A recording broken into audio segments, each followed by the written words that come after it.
ากลมหายใจของลูกยังมีถึงความฝันสิยังริบรีสิทำหน้าที่เพื่อคนอยู่หลัง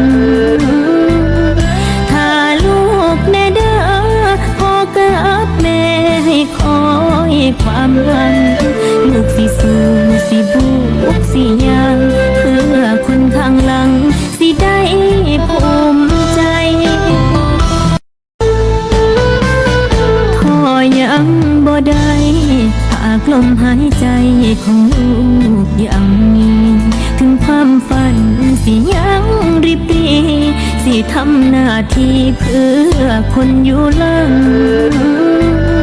ถ้าลูกแน่เด้อพ่อกับแม่ให้คอยความหวังลูกสิสู้สิบุ